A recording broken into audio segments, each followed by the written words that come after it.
Who don't know what is a PFP? One person. Welcome to NFT world. So PFP means profile picture. This is basically, I don't want to say a bad figure, and there are some people from nonfungible.com that can give the real figure, but it's basically, I would say, at least more than 80% of the NFT market right now, people buying profile picture and selling that. It's huge volumes, and basically all these humanoid animals, robots, aliens, whatever that you sell, this is what you call PFP. So this is for the definition. And basically, just to introduce myself, I've been writing a book called NFT Revolution. I'm moderating with my friend Remy, I don't know where he is, a podcast also called NFT Morning. It's a daily French podcast, you know, that you can listen on Spotify or whatever. And we're organizing also a conference that will be quite important, April 4th and 5th. Right now it's sold out for the early birds, but if you follow the partners of the conference, you may be able, you know, to find a green list ticket. So, let's be concrete. Actually, you know, when I started, you know, to think about this, I did a tweet, you know, explaining that I will be at NFT Paris and ask people to send me their worst PFP that they ever saw. Because I believe, you know, all of us are collectors, we are buying stuff, and I believe that if you are into the NFT game, you own at least one PFP that is shameful. And so I asked people, you know, to show me what they have, show me what they collect. And I got a lot of, you know, really great insights. And I want to thank everybody, you know, who contributed, you know, to this thread. And I did my own top 3 of the worst PFPs I saw. It's subjective, I'm sorry. But basically, we can call that the NGMI Awards. And so I will announce you the results right now. Hey, are you ready? Okay, so number 3.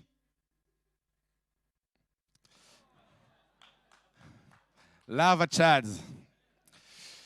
I know it's horrible. I will not let this image for a long time because I know it's hard, you know, to keep and maintain, you know, this vision. But, you know, okay, first, it's ugly. I think, you know, it's a fact. Of course, okay. But secondly, you know, it's a parodic collection of a parodic collection. You know, it started with this larva lads collection. You know, the small larvas that are basically, like caricaturing CryptoPunks. So, you know, like, they look like punks, yeah, they have the same thread, the same attribute, but they are small larvas, pixelized larvas. And these guys, they say, oh, what larva that did is good. Let's do something worse. And so they say, okay, let's do larva chads.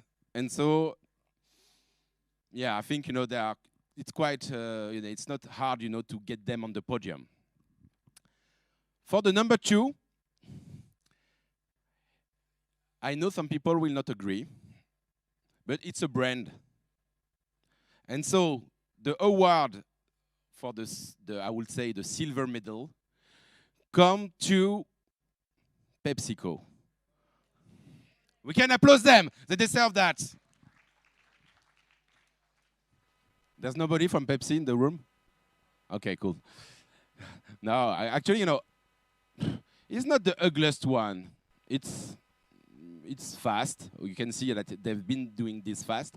But, you know, for me, the worst is, why are you doing this? Why are you doing this? And, you know, I've been thinking about it, you know, how it came up, you know, into people to drop that. And basically, the idea was, I'm pretty sure it came like this. Someone in the marketing department say, hey, I read this article about NFTs, we need to do something. Let's call our best advertising agencies. So they call them, say, hey, we need to do an NFT, we need to do something into NFT. And so the guys say, okay. Oh, okay, you know what? What is the brief? And so the brief is, let's do NFT drop. Wow. Okay, brilliant brief. Let's do it. And so they have this brief. Oh, one more thing. Do not use the product that we use at PepsiCo. Do something else. So then you have the agency thinking about it. Okay, we need to do, this is a brief, NFT drop, NFT drop. And maybe at the moment, the intern come and say, oh, I have a great idea. Drop the mic. Because it's drop, the keyword, drop the mic is the expression to explain that, you've been doing something good and though you drop the mic. And in the same time, we drop microphones. So I think, they've been pretty happy with what they came out with. And so they asked one of their interns, to draw something, and it came up with this stuff. So, because basically it's a drop, and it's a Pepsi mic drop. This is the name of the thing. Who's the number one? World of Women. No, I'm kidding. I love them because I'm kidding.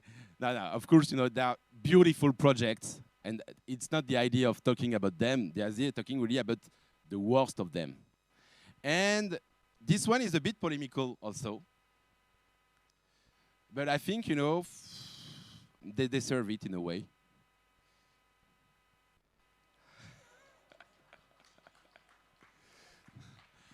Okay, I know it's bad. I know it's bad. Makeaverse project.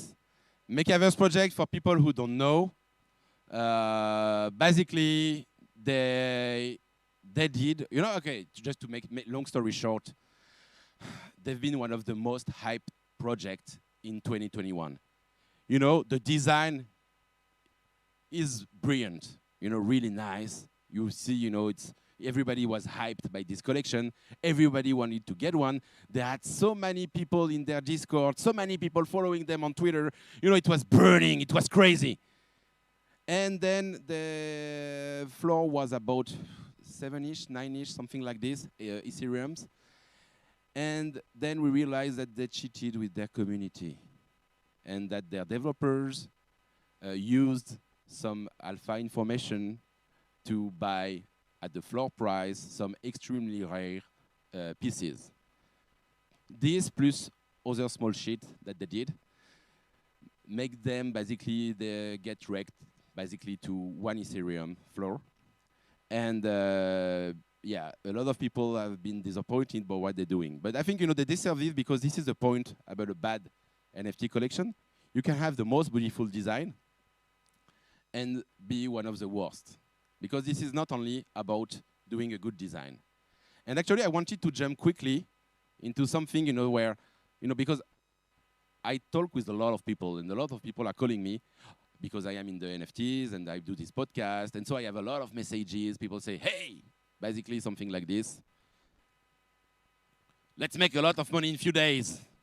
And I say, oh, let's create a PFP collection. And I say, you think it's doable? Yeah, so many people do so much money. We can do it. I say, yeah, but it's not so easy. You have about hundreds of PFP collection coming every day. It's not like that. Yeah, but I see these guys, doing this like whales or animals or dolphins or whatever, and they did it.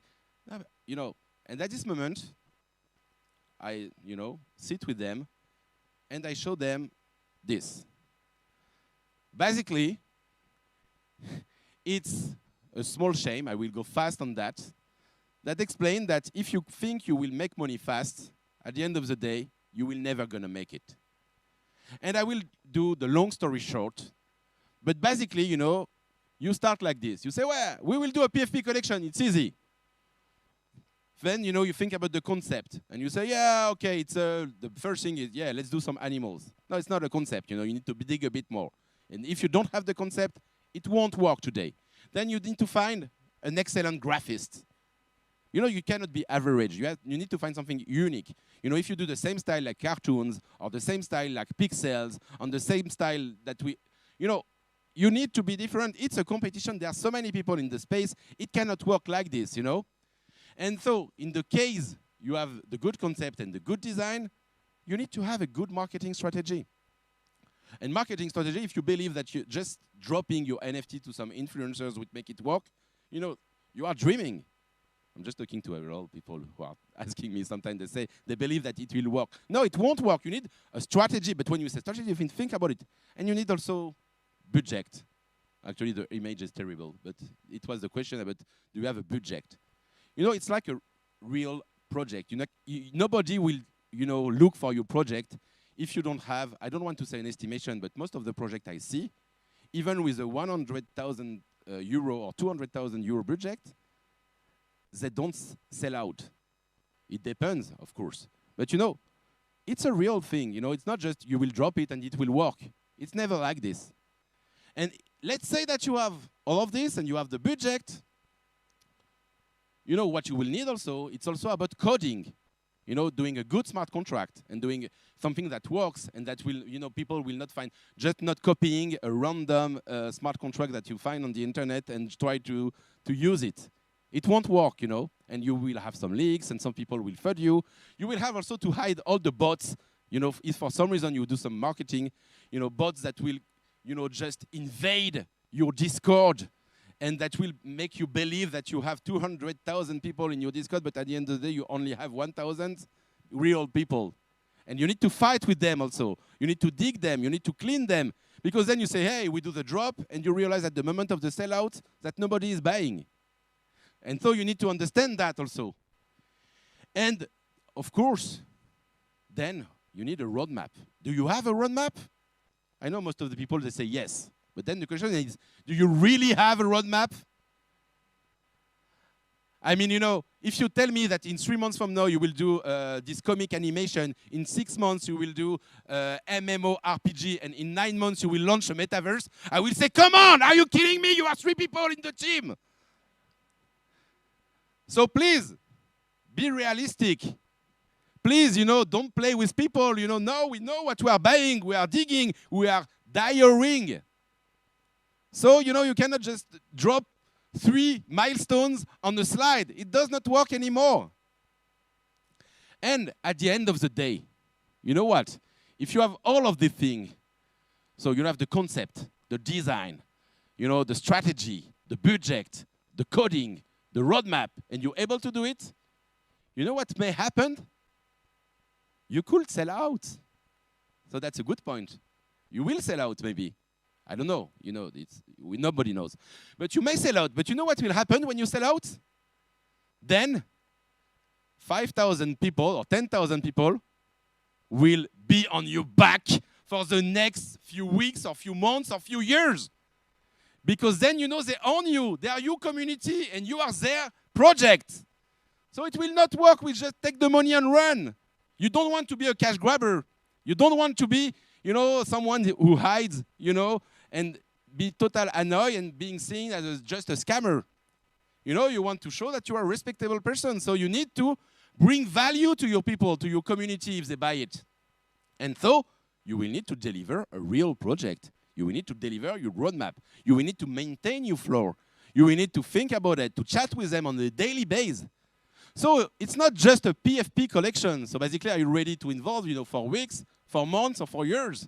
And maybe if you have all these conditions, yeah, you're going to make it. But at the end of the day, it's not the same question that you have at the beginning, let's make money. It's not the idea. And so at the end of the day, it's not about doing something fast and just a PFP collection. It's about launching a real project that will stand for years. And so one advice, would be to use the same schemes, but start from the end. Say, you're going to make it. I'm ready to work for years, hard, on a project that I can do, on a roadmap. If it's a video game, I have a video game team from the beginning that work on the game first, before thinking about anything else. And we are coding this, and we are raising potentially money, or thinking about, the way we will budgetize this. And then potentially we will find a cool designer who's been working on some cool stuff, that will design it. To eventually, launch your PFP collection. And then it's going to work. And then this is the we all going to make it spirit. Just to finish, I wanted to thank all of you, for your contributions, because I see some really nice project there. And so, yeah, just a small game. If you tweet me, my tweet is John KARP, and you recognize all of this connection, I will have a surprise for you. So thank you, everybody. and take care.